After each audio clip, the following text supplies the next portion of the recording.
Bom, amores, o assunto de história de hoje vai ser sobre a família real no Brasil, tá? Presente na página 72 e 73 do livro de vocês. E ele diz: começa falando sobre o bloqueio continental, certo? É preciso compreender alguns fatos que aconteceram na Europa e que fizeram com que o Brasil se tornasse um império. No final do século XVIII, a Europa tinha duas grandes nações, a Inglaterra e a França, que disputavam domínios e poder na Europa e nas colônias na África, América e Ásia. Na Inglaterra, acontecia a Revolução Industrial. Esse país se tornava uma grande potência econômica por meio do comércio dos produtos que fabricava e detinha um grande poder náutico. Na França, havia acontecido a Revolução Francesa. À frente do governo estava Napoleão Bonaparte, que vinha conquistando territórios em toda a Europa. Nessa época, os países europeus eram obrigados a escolher se estavam do lado da Inglaterra ou da França. Por causa da briga entre essas duas nações, Napoleão decretou o bloqueio continental, que era o bloqueio dos portos dos países aliados à França à entrada dos produtos ingleses. Com essa medida, Napoleão queria enfraquecer a Inglaterra, porque ela não teria como vender os produtos que fabricava. Portugal tentou ficar neutro nesse conflito, embora dependesse do dinheiro inglês. Mas Napoleão já havia tirado a coroa do rei da Espanha e seguia para Portugal para obrigar o rei a cumprir o bloqueio continental. Sabendo que Napoleão estava a caminho de Portugal, os governantes e nobres portugueses não tinham outra escolha. Precisavam fugir para o Brasil. A fuga foi feita sob a proteção da Inglaterra. Foi a marinha mercante inglesa que trouxe a família real portuguesa para o Brasil. Dom João, em troca do favor da proteção inglesa, abriu os portos brasileiros aos produtos ingleses. Por meio desses portos, as mercadorias inglesas puderam chegar à região da América do Sul. Acontecimentos ocorridos com a chegada da família real ao Brasil. Com a chegada da família real ao Brasil, em 1808, a vida na colônia se transformou.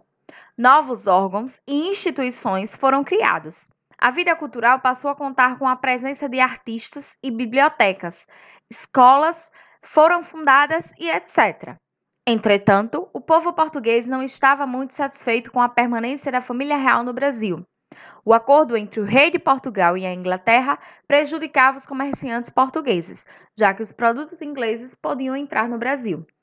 Isso significava que a vantagem comercial que os portugueses tinham de apenas eles poderem mandar produtos para o Brasil estava sendo compartilhada com os ingleses.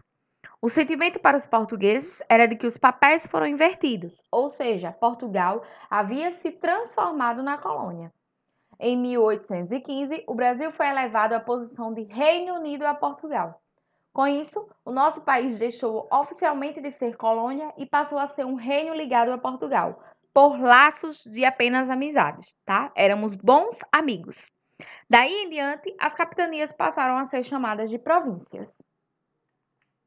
Entre 1812 e 1815, Napoleão Bonaparte sofreu sucessivas derrotas na Europa e foi exilado. Com a derrota de Napoleão, os portugueses pensaram que a família real retornaria a Portugal e que as coisas voltariam a ser como antes. Mas o rei não demonstrou qualquer interesse em voltar. Ao mesmo tempo, muitos domínios de Portugal nas Américas deixavam de ser colônia e passavam a ser reino, inclusive o Brasil. Em nossas terras, explodiram algumas revoltas, como a Revolta dos Alfaiates na Bahia e a Revolução de 1817, em Pernambuco. Ambas as revoltas aconteceram por causa das míseras condições em que o governo deixava a população. A insatisfação do povo com o governo português levava as pessoas a acreditarem que as coisas poderiam melhorar se estivessem livres e independentes dos portugueses. Assim, existiam pessoas que no Brasil queriam expulsar a família real e em Portugal que queriam seu retorno. Dom João conseguiu controlar as revoltas por meio de violenta repressão. Dessa forma, impedia momentaneamente que o Império Português caísse. Pouco tempo depois, começou uma revolta na cidade de Porto, em Portugal. Os revolucionários exigiam o retorno de Dom João e que ele jurasse seu compromisso com Portugal. Em 1818, após a morte da rainha Dom Maria I, Dom João foi coroado rei de Portugal, com o título de Dom João VI. Em 1821, ele retornou a Portugal e o governo do Brasil foi entregue a seu filho, Dom Pedro I, como regente. O regente poderia tomar qualquer decisão, portanto, ele governava o nosso país. Qualquer dúvida no WhatsApp